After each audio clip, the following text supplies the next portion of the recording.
cumprimento com a paz do Senhor Jesus Cristo. 1 Pedro, capítulo 5, nós vamos ler um trecho curto da palavra que vai do versículo 6 até o 9.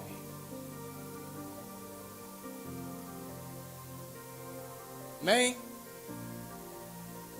Diz assim o texto: humilhai-vos, pois, debaixo da potente mão de Deus, para que a seu tempo vos exalte, lançando sobre ele toda a vossa ansiedade, porque ele tem cuidado de vós.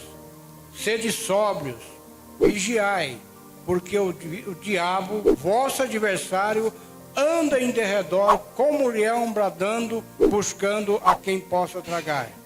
Ao qual resisti firme na fé, sabendo que as mesmas aflições se cumprem entre os vossos irmãos no mundo. Então ele começa dizendo, a primeira palavra que eu preciso entender é humilhar. Está lá no verso 6 nós começamos. Para humilhar eu preciso entender o que é essa humilhar. Não é se rebaixar perante a sociedade, perante o A, o B, o C, não é isso. É perante Deus. É não tentar resistir à ação de Deus, à ação do Senhor, à ação de Jesus Cristo nas nossas vidas. Então, me humilhar. Ou seja, eu buscar e cumprir a vontade de Deus na minha vida. Se é o meu pensamento inicial ou não, eu busco atender à vontade do Senhor.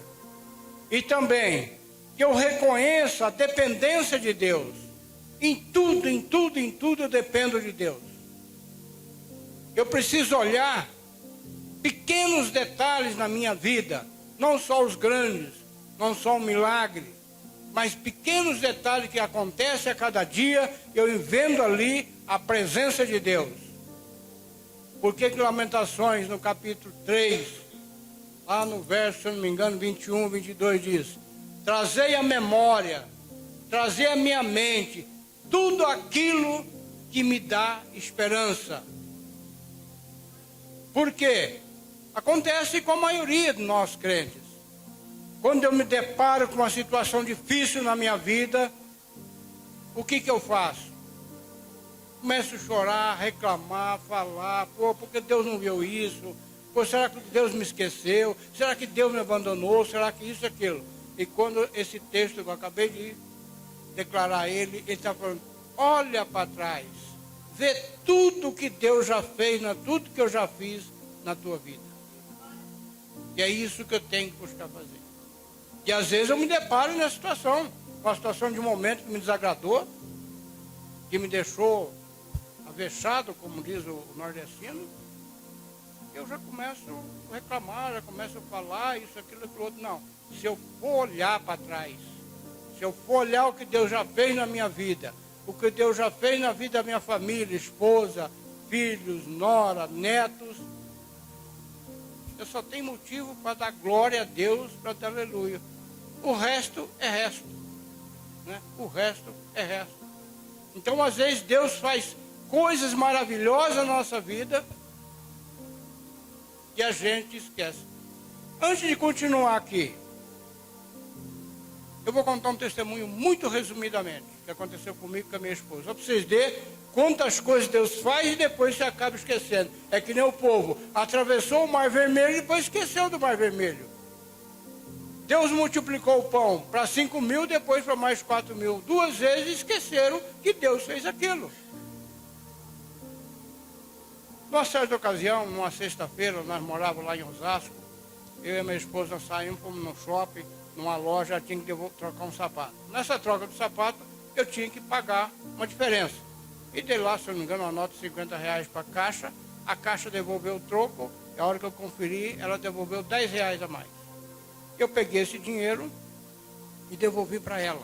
Eu falei, não, o senhor está enganado, está certo, o senhor não tem que devolver nada não. Eu comecei insistindo até que ela parou, acordou, conferiu e viu que realmente ela tinha errado, ela tinha me dado R$10 a mais.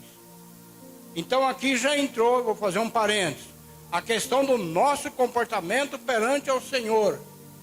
Tudo que envolve mentira, desonestidade, falta de fidelidade e outras coisas a mais, o Senhor não vai estar presente. Hein?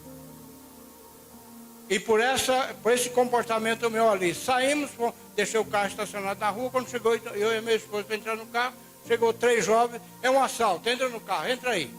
Eu já virei para eles com toda a autoridade, falei, em nome de Jesus, na autoridade do nome de Jesus, ficam quietos. Né? Do jeito que eu vou para vocês, eu falei para o assaltante, eles ficaram todos tímidos ali, e aí um entrou na frente, botou eu e minha esposa atrás com um dos assaltantes e os 2 na frente.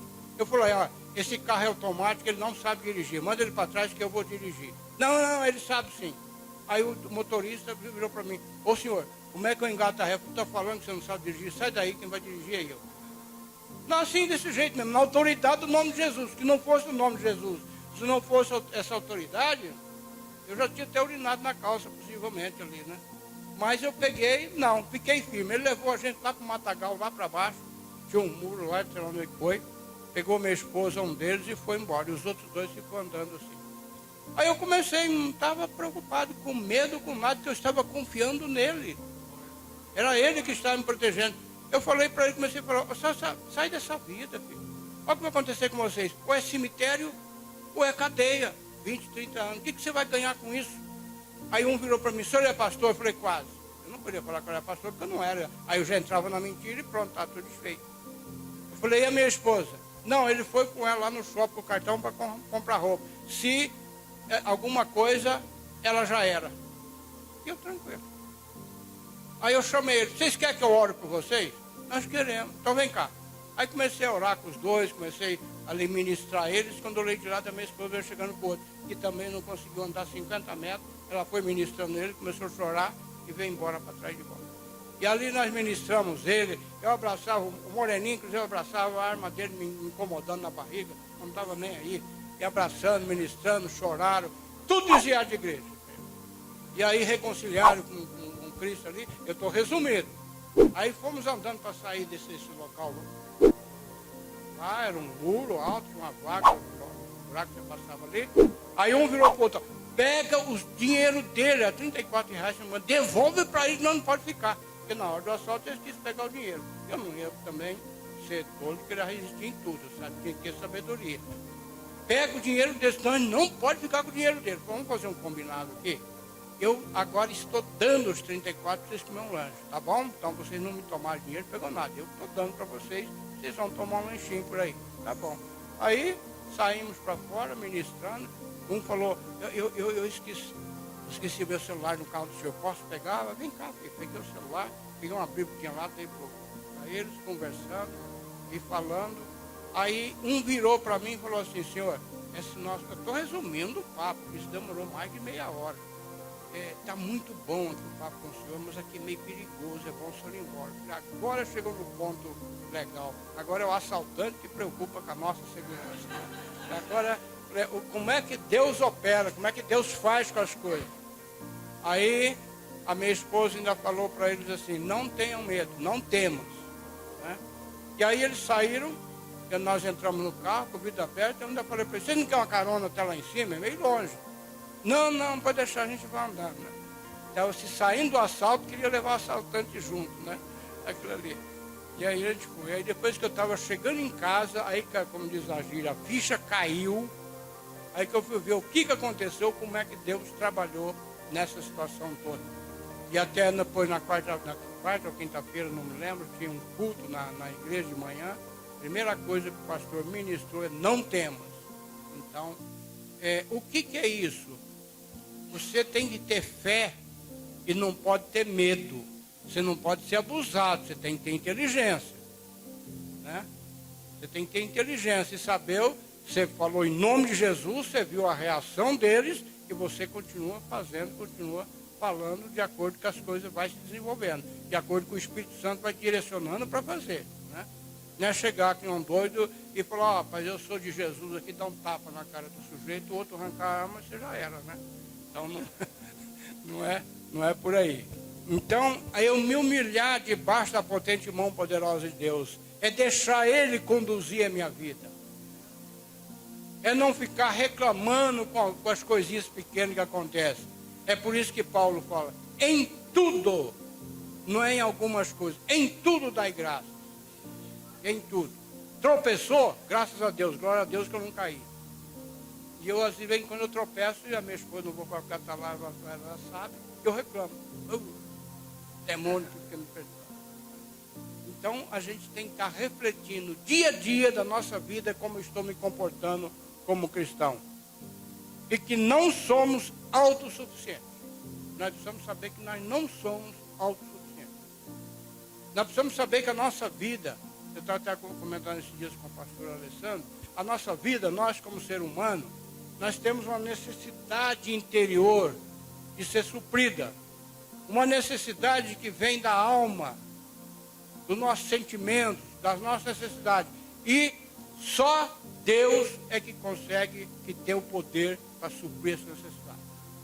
Por isso que muita gente se afunda na bebida, na droga, em um monte de coisas, tentando suprir aquilo que só Deus supre. Por isso que a palavra de Deus, do teu interior fluirão rios de água viva, ou mananciais de água viva, ou seja, é o Espírito Santo fluindo no teu interior.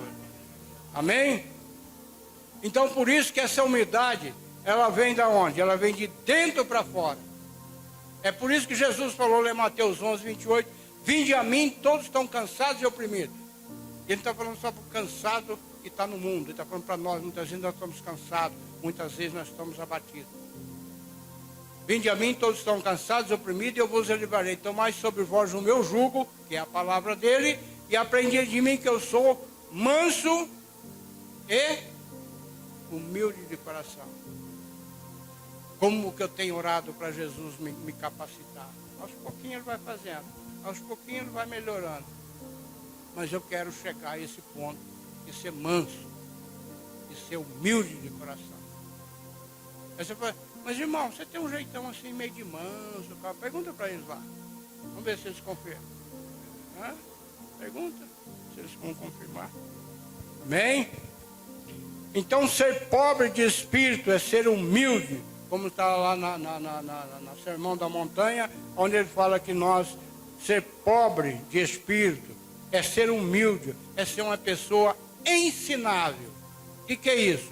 Quando alguém vem falar com a gente, mesmo que eu imagino, eu já sei o que ele está falando, eu não posso interromper. Primeiro que é falta de educação. Segundo, é que eu vou dar ouvido e eu vou perceber no meio que eu sabia só 80%. Faltou 20%. Esses 20% é essencial para mim, o que está faltando para mim. Então eu tenho que ser ensinado. Eu tenho que ser um bom ouvinte para ser ensinado. Infelizmente, hoje na igreja dos crentes, às vezes as pessoas estão ouvindo uma pregação, ele está escutando a pregação. Sai na porta para fora. Qual foi o texto chave, o texto de referência que foi isso? Olha, como é que é mesmo? Ele falou, não sai nada. Porque estava mexendo no celular, porque estava pensando o que vai acontecer amanhã, está perdendo na vida. Então, uma pessoa humilde, ele vê a dependência de Deus, ele sabe que ele tem que ser ensinável. Então, Jesus virou os valores dos avessos. Porque muitas vezes nós dizemos, eu preciso ser rico para ser feliz. Jesus fala, não, você tem que ser humilde para com Deus, aí você vai ser feliz. Ele inverte tudo. São os que põem a sua confiança inteiramente em Deus. Eu preciso entender isso. Voltar a falar. Medo. O medo é a falta de fé. Pode até não aparentar mais que isso, mas se eu estou com medo, se eu estou ansioso, se eu estou inquieto, é porque está faltando fé no meu coração. Eu tenho que buscar essa fé. 1 Pedro 5, no versículo 5, na parte B, ele diz, e sede todos sujeitos uns aos outros, e revesti-los, ou seja, vestir de humildade, porque Deus resiste aos soberbos, mas dá graças aos humildes, os que dependem e declaram a dependência total de Deus. Amém? Tiago 4,10 fala, humilhai-vos perante o Senhor, e Ele vos exaltará, no tempo dele. Esse é outro ponto também, que mexe com a nossa fé. É no tempo, ele vos exaltará, está nas entrelinhas, no tempo dele. Muitas vezes nós precisamos das coisas, ela não está acontecendo, e eu fico angustiado. Senhor, ouve a minha oração, eu estou precisando, e não saiu, porque Deus sabe o tempo. Às vezes Ele está trabalhando num assunto aqui, para depois Ele te entregar aquilo com aquilo lá resolvido. Vou dar um exemplo. Senhor, eu estou precisando muito de um carro, Senhor. Eu preciso desse carro. Dá condições para mim. Me presentei, falei, não sei como o Senhor pode fazer, o Senhor é Deus do impossível. Aí Deus está assim, filho, mas primeiro eu vou esperar você tirar a carta de motorista, você tirar a habilitação, e depois você vai ter o carro. Então é isso que eu preciso entender as coisas. Provérbios 29 e 23. A soberba do homem o abaterá, mas a honra sustentará o humilde de espírito. Pode dizer humilde de espírito, pobre de espírito. Volto a repetir, tem coisas que eu vou repetindo várias vezes, é pela essência do assunto. Aquilo que eu tenho que ter dependência total de Deus. Mateus 5,3 que diz, bem-aventurados os pobres, humildes de espírito, porque deles é o reino de Deus. Eu não sei, ninguém orou para o relógio, ele não para, ele está continuando aí. Eu tenho que me apressando também, que eu tenho que respeitar o pedido do pastor, porque ele está na direção da igreja e do culto. Segundo item desse texto, que é o versículo 7, ele fala da ansiedade. Até ontem o pastor Laíus, que pregou no culto de ensino também, só que ele pregou em Filipenses 4:6, falou muito da inquietude, falou muito da ansiedade, com muita propriedade. Se alguém teve a oportunidade de ouvir ou ver, ele falou com muito. Mas então eu não vou me deter muito aqui, mas vou mostrar que a ansiedade é uma angústia, porque está faltando fé. Ah, irmão, mas é muito difícil, é difícil, mas se eu colocar nas mãos de Deus, eu aquieto o meu coração, eu confio em Deus. Dá um exemplo, Salmo 37:5, que ele fala? Entrega teu caminho. O que é o caminho? É tudo. É tua vida financeira, a vida familiar, relacionamento, teu emprego, é tudo. Confia nele e tudo mais ele fará. Mas nós não entregamos, nós não fazemos o que o texto lá, nós apresentamos, Senhor, está aqui, ó, meus problemas, está aqui minha dificuldade financeira, está aqui minhas dívidas que não estou conseguindo pagar, está isso aqui no relacionamento, está muito difícil de viver com esse homem, viver com essa mulher, o meu filho está dando muita dor de cabeça, ou isso, aquilo outro. Ele fala, apresentou para Deus e continuou com o problema. Você entendeu qual a diferença? Ele não entregou, ele só apresentou e continua enrolado com o problema e continua não confiando. Salmo 46:10 na parte A. Aquietai-vos e sabei que eu sou Deus. Eu tenho que saber que é só Ele que resolve as coisas para mim. Não tem outro jeito, não tem outra pessoa que vai resolver para mim. Enquanto eu viro a folhinha aqui, eu faço uma pergunta para a igreja. Vocês estão entendendo o raciocínio? Eu preciso ser humilde, dependente de Deus.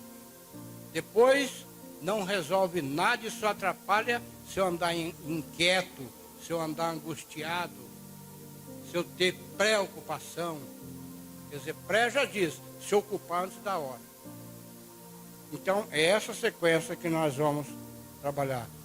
Provérbios 12:25 diz, a ansiedade no coração deixa o homem abatido,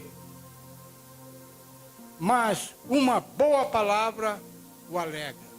A palavra que ele vai ouvir, a palavra que você está ouvindo, a palavra que você está lendo, está alimentando a tua alma, o teu espírito, você nunca vai ficar angustiado, nunca vai ficar abatido. Salmo 42:5. Por que está abatida a minha alma? E por que te perturbas em mim? Espera em Deus, pois ainda o louvarei pela salvação da sua face. O Salmo 42, versículo 6, o A. Ó meu Deus, dentro de mim a minha alma está abatida, por isso lembro-me de ti. Glória a Deus. Olha que eu vi o irmão cantando o último hino, Eu fiquei feliz da vida porque estava dentro do texto que Deus colocou no coração para trazer para cá. Então o Espírito Santo fala com ele, fala comigo, fala com o pastor, fala com a igreja, fala com todo mundo. Então eu tenho que ter essa confiança, eu tenho que ter essa fé. Salmo 42, 7. Um abismo chama outro abismo. Agora, quais são as causas de eu ter a alma batida, a alma cansada? São coisas de um choque que eu levo de uma vez ou coisas constantes na minha vida? Por exemplo, relacionamentos. Relacionamento com a parentela. Relacionamento entre casal, marido e mulher, mulher e marido. Relacionamento com filhos. Relacionamento no trabalho. Relacionamentos que eu tenho dificuldade nesse relacionamento. E às vezes, em vez de eu colocar na mão do autor e consumador da minha fé, e deixar na mão dele e ficar em paz, eu fico usando a boca, falando, reclamando, por detrás. Ah, mas eu falo por detrás, ele não escuta, mas Satanás escuta e leva vantagem e procura ganhar caminho daquilo ali. Se eu fosse tratar esse assunto do que leva uma alma batida, nós teríamos que ficar 1 hora. Eu teria que ganhar aqui do pastor uma prorrogação de 1 hora. Mas só estou dando alguns exemplos. Ingratidão. Alguém já sofreu ingratidão? Ou aqui, por aqui, não tem essas coisas. Pessoa ser ingrata com a gente. Sabe aquela coisa, Marcos? Você faz 100 vezes a coisa certa. Na 100ª tem um negocinho. Mete o pau em você. A 100 não valeu nada. Mas essa é que você vai levar pra caramba. Sem gratidão. Muitas pessoas têm o hábito precipitado de falar antes da hora. Falar antes da pessoa terminar de falar. Ele acaba cometendo ingratidão também. Dificuldades. As dificuldades que eu tenho.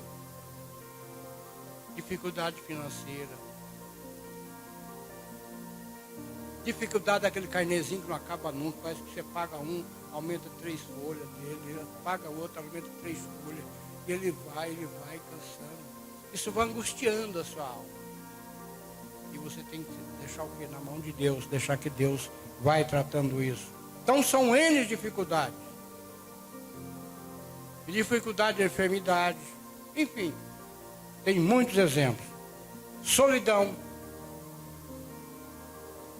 Pessoas que às vezes gostam muito de ficar quieto num canto, não conversa com ninguém, não fala com ninguém.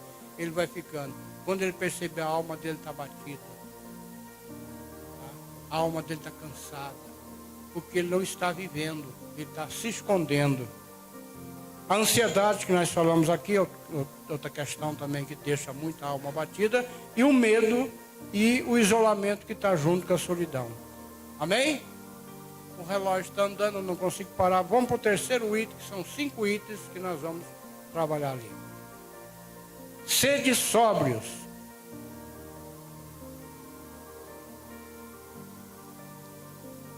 Sóbrio é ter autocontrole. Sóbrio é não se levar pelas emoções e desejo. É manter a mente clara e racional para tomar decisões certas e evitar comportamento destrutivo. Ser sóbrio é viver uma vida centrada no Senhor, com pensamentos moderados e intencionais. Por isso que Paulo fala, se eu não me engano, talvez eu vacilo agora, se é Colossenses ou Gálatas, acho que Colossenses 3, ele fala, pensai nas coisas lá do alto, onde Cristo está à destra de Deus Pai, e não nas coisas do mundo. Isso é ser sóbrio. Porque eu estou pensando naquilo que me dá resultado na minha vida. Amém? É uma pessoa moderada, com temperança. É uma pessoa que tem equilíbrio, seriedade. Ele é contido nas emoções. Então ele está falando aqui para a gente ser sóbrio. 2 Timóteo 4:5 diz, mas tu, ser sóbrio em tudo. Ah não, lá com meu patrão eu sou sóbrio. Porque se eu não fosse ser sóbrio, ele me manda embora. Ele briga, ele fala. E dentro de casa? Ah não, com a mulher não. Mulher não precisa ser sóbrio, não é mulher mesmo, já casou. E filho, é eu que sustento, é eu que mando. Não, é em tudo, em tudo.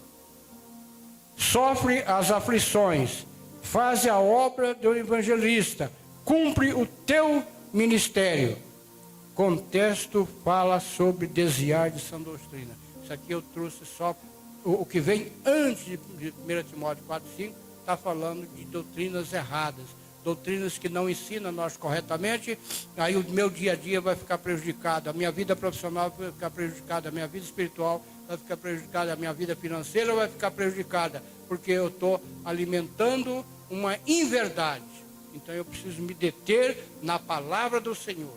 O que diz a palavra do Senhor? Depois de ser sóbrio, ele fala, o que ele fala na sequência no texto que nós vimos? Ele fala para você vigiar, é enxergar que é ação maligna ou é ação humana. O que essa ação é? Porque muitas vezes nós culpando o diabo em tudo, mas tem coisas que é a natureza humana. Tem coisas que não é o diabo fazendo, é a natureza humana. Então eu preciso estar muito claro, tem que estar vigiando para entender isso. Que são ações, situações, atitudes transfiguradas de boa, de bom, mas é ruim por detrás. Então por isso que eu tenho que vigiar. Mateus 26, 41 diz, vigiai e orai, para que não entreis em tentação. Na verdade o espírito está pronto, mas a carne é fraca. Então você vai ver sempre em todos os textos bíblicos que tem uma ordem, vigiai e orai. Se tem alguém aqui que eu não conheço todos, que é da área de segurança, sabe que isso é importante. Está numa guarita, está num ponto, estou vigiando, estou olhando tudo. Aí, se tem alguma coisa estranha, eu vou tomar uma atitude. Eu vou acionar a central, enfim, eu vou falar com alguém. E na vida espiritual eu estou atento, eu estou andando em espírito. Porque se eu deixar a carne, falou que a carne é fraca. E eu andando em espírito, eu vou perceber o que está acontecendo, eu vou perceber o inimigo se aproximando, e aí eu vou partir porque para oração. O meu combate, meu amigo, combate é o quê? É a espada do Espírito, que é a palavra de Deus, e a oração. Porque o texto fala que o Satanás, como é que ele anda? Ao derredor. Aqui ao redor, o derredor é lá. Mas quanto mais eu me distanciei de Deus, mais ele derredor vem chegando perto de mim. Quanto mais eu me aproximo de Deus, mais do derredor para lá ele vai ficando para mim. Então é o que a gente chama popularmente de brecha. Se eu dou brecha, ele vem no vácuo, ele vem chegando perto de mim. Tá? Amém? 1 Pedro 4,7, e já está próximo o fim de todas as coisas, portanto, sede sóbrios e vigiai em oração. Esse texto completou 3. Sóbrio, que nós acabamos de falar, vigiando, nós acabamos de falar, e a necessidade de oração. Porque tem coisas, às vezes, que nós falamos tantas vezes é falado, e muitas vezes nós não estamos atinando para isso. Que Cristo está voltando. E a palavra fala também que é o Espírito Santo que testifica que somos salvos.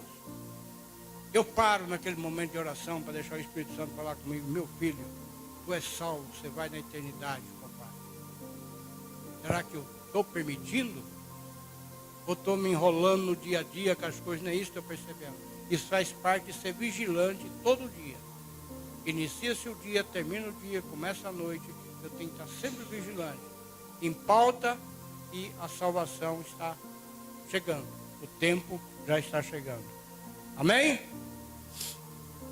O item 5, para vocês ficarem um pouco mais tranquilos, é o último. Resistir firmes na fé. É uma vida enraizada no Evangelho. Para não ficar no meu comentário, eu vou ler Marcos 11, de 22 a 24. Mas do 20 e 21, ele vai estar falando de Jesus e Pedro, os apóstolos, passaram numa figueira e a figueira secou. Porque no dia anterior eles passaram lá, a figueira estava todo verde e não acharam um fruto. Só estava de aparência. Ele amaldiçoou, a figueira secou. E aí Pedro falou para Jesus, Jesus, aquela figueira que o Senhor amaldiçoou, ela secou inteirinha. Aí Jesus falou, e Jesus respondendo disse, tende fé em Deus, porque em verdade vos digo que qualquer que disser a este monte, erga-te e lança no mar, e não duvidar em seu coração, mas crê que se fará aquilo que diz, tudo que disser, lhe será feito. Tudo que disser será feito. Por isso vos digo que todas as coisas que pedires, orando, crede, receberá. Então eu não posso duvidar no meu coração. Eu não posso ter dúvida nenhuma. Eu oro, estou orando, e às vezes vem aquele pensamento lá no fundo da alma, mas será que Deus vai fazer mesmo? Será que Deus está ouvindo a minha oração? Para de orar então. Naquele momento, deixa eu voltar outra hora que você estiver mais firme. Você tem que crer, você tem que saber que Deus está ouvindo. Porque Deus é Espírito, porque Ele habita em nós. Como é que não está ouvindo se Ele habita em nós, o Espírito Santo? Que intercede por nós com gemidos inexprimíveis, como está lá em Romanos 8, 26. Então eu preciso ter fé, uma fé inabalável. Quer ver onde é que pega outra coisa, além da dúvida? É que no versículo 25 ele exige: e quando estiver orando, fazendo essa oração de fé, se tiveres alguma coisa contra alguém, perdoa. E se for devedor, pede perdão. O perdão é um grande embaraço na nossa vida. Nós precisamos tomar cuidado com isso. E o perdão tem que ser do fundo da alma, do fundo do coração. Não é aquele perdão, perdoar tá, não tem nada contra não. Só que ele para lá e eu para cá. Então não perdoou. Não perdoou. Essa é a verdade. Infelizmente eu tenho que ser verdadeiro. Tiago 1,8 diz: o homem de coração dobre, inconstante em todos os seus caminhos, ou seja, coração dobre. Agora eu estou firme, eu creio em Deus, Deus é fiel, Deus é poderoso. Papá. Mas será que Deus esqueceu de mim? Daqui a pouco eu já estou assim. Eu sou para lá, eu vou para cá, eu fico para lá, para lá. Eu já fui muito assim criticado no bom sentido, crítico construtivo pela minha esposa, porque eu era um menino. Mas você tem que ter fé, você tem que estar realmente firme, não duvidando no coração, e tomar aquela atitude firme. Vou contar mais um testemunho, não demora muito não, viu, pastor? É rapidinho, uma benção que Deus fez, né? O relógio está ali andando ali, mas vamos falar. Uma certa feita, isso eu estou falando lá em, talvez 2008, 2007, eu trabalhava em São Paulo, e dentro da função minha, eu tinha que visitar alguns clientes. Eu e mais 2 pessoas, uma equipe. E nós fomos visitar os clientes em Porto Alegre, e ficar 3 dias lá. E eu estava numa dificuldade financeira, estava naquela mesmo que era de dar dó. Ô dó. Eu saí de lá de São Paulo com R$12 no bolso. Só que a passagem aérea a empresa pagava, e o hotel ele pagava, e a refeição tinha que tomar a refeição por minha conta, e depois eu apresentava a nota e ressarcia. Mas com R$12 na capital Porto Alegre, 3 dias, né? O que você comia? Nem cachorro quente. Aí fomos para Porto Alegre. E o táxi também tinha um tal de um voucher, se apresentava lá para o taxista, ele recebia depois, então você não tinha que pagar. O problema estava na refeição. Domingo à tarde, fomos embora para Porto Alegre. Quando chegamos em Porto Alegre, fomos para o hotel que nós costumávamos ficar. Falou, não tem vaga. Aí a gente saiu, foi levar a gente numa parte hotel. O que é a parte hotel? Ele tem um diferencial de hotel. Ele tem uma mini cozinha com micro-ondas, com a geladeira, alguma coisa que tinha acessório ali. E era Deus já trabalhando, é Deus que fechou a porta lá que eu tinha que vir ali. Aí, preocupado, desci na rua assim, não dei nem 50 metros, 30 metros, tinha uma mercearia. Eu entrei, comprei 3 pão, uma garrafa de água. Falei, mas com esse dinheiro que você estava, era 2007, dinheiro, claro. 3 pão, garrafa d'água e umas fatias de, não sei se era presunto, era mortandela, o que é. E levei, fui lá, tomei uma água, comi um pão daquele, lá fui dormir. Dia de manhã tem o café da manhã, normal. Então não era problema. Vamos trabalhar. Quando chegou na hora do almoço, bom, agora vamos almoçar? Vamos. Eu falei, meu Deus, o que eu vou falar para esse povo, que eu não vou com eles, o que eu vou fazer? Que se fosse, cada um tinha que pagar a sua e pronto, acabou. Aí era um trabalho, tinha uma coordenação desse serviço, que era o Banco do Brasil, que coordenava tudo. E o rapaz, o coordenador do Banco do Brasil, falou para nós, falou, hoje o Banco do Brasil paga o almoço para os nossos amigos de São Paulo. Um belo no churrasco. Ei, maravilha. Oh, beleza, glória a Deus. E fui lá e me enfiei mesmo de cara no churrasco. Churrasco gaúcho, né? Aí cheguei pro hotel, ainda sobrou um pãozinho com um negócio lá. Comi aquele pãozinho, tomei água. Eu estava até com sede, tanta carne salgada. Terça-feira, mesma coisa. Levantou cedo, tomou café. Deu meio-dia, falou, agora eu vou almoçar. Bom, agora o que eu faço? Vou esperar que Deus provê. Aí o empresário que nós estávamos entrevistando ele, que ele estava na licitação do transporte, quando chegou ele falou, não, peraí, bate, deu aquele tapa na mesa, bate, hoje eu que vou pagar o melhor churrasco de Porto Alegre. Pronto, Deus operou. E eu peguei, almocei, tranquilo, foi. Chegou a noite, não queria nem saber de pão, mortandela, esse bem já tinha acabado, mas não sabia de mais nada. Tá? Aí peguei ali e tal, fui dormir gostoso, chegando na quarta de manhã, novamente café da manhã, gratuito, vou trabalhar. Chegou meio-dia, ninguém falou nada, mas também encerramos o serviço, o voo era 3h30 da tarde. Então tá bom. Aí, vamos para o aeroporto? Vamos. Na época de tanto viajar para baixo para cima, eu tinha aquele cartãozinho de fidelidade, vermelho, a fidelidade era top. Quando você chega no aeroporto, tem uma sala VIP que você pode acessar ela e tem algumas coisas disponíveis. A hora que eu entrei lá, o que eu vi? É chá, refrigerante, salgadinho, doce e tudo. Mas eu só fui pegando, só que é gratuito, comendo. Saí cheio. Embarquei no voo, naquela época, as empresas aéreas ainda davam um lanche bom, era coisa boa. Aí quando chegou, me entregou o lanche, que eu queria saber de lanche, nada. Levei para a banda, para casa o lanche, ainda sobrou R$7 no bolso dos 12. Deus opera ou não opera? É quando você está numa fé inabalável, quando você está firme naquilo que Deus quer que vocês façam. Amém? Mas tem um detalhe. A teoria e a prática andam juntos, de mão dadas. Muitas vezes nós temos muita teoria da palavra de Deus, mas não temos a vivência da prática. Olha o que está em Deuteronômio 28, de 1 até 15. Lê, depois você lê. Mas do 1 a 3 está dizendo, se quiseres me ouvir e me obedecer, lá está falando, se vocês obedecer, as bênçãos lhe alcançarão. Alcança. Não é eu ficar correndo atrás com a latinha, não. Mateus 6, 33. Buscar em primeiro lugar o reino de Deus e a sua justiça. Novamente está implícito obedecer. E as demais coisas vos serão acrescentadas. Quais demais coisas? Está lá do versículo 25 até o 32. Que ele fala que você vai ter roupas, você vai ter vestimento, você vai ter moradia, você vai se vestir melhor que Salomão. Está lá falando. Elas serão acrescentadas. Qual a diferença dessa do Deuteronômio? Só mudança de palavra com o mesmo significado. Então, quando eu estou em obediência e com fé, tudo chega na sua mão. Eu precisei pedir para alguém nessa viagem alguma coisa para me alimentar? Ela chegou. Me foi acrescentada no caminho. Essas bênçãos me alcançaram. Amém? Ficaram com muita dúvida, pouca dúvida ou não? Se nós fôssemos realmente continuar conversando, a hora que ele desse umas 2, 3 voltas ali, a gente parava, porque a palavra de Deus é deliciosa. Ela tem muita coisa para nos acender. Tá?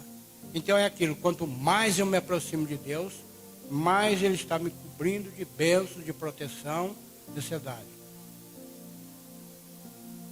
E a misericórdia dele, que é infinita, está sempre sobressaindo sobre a nossa vida, Amém?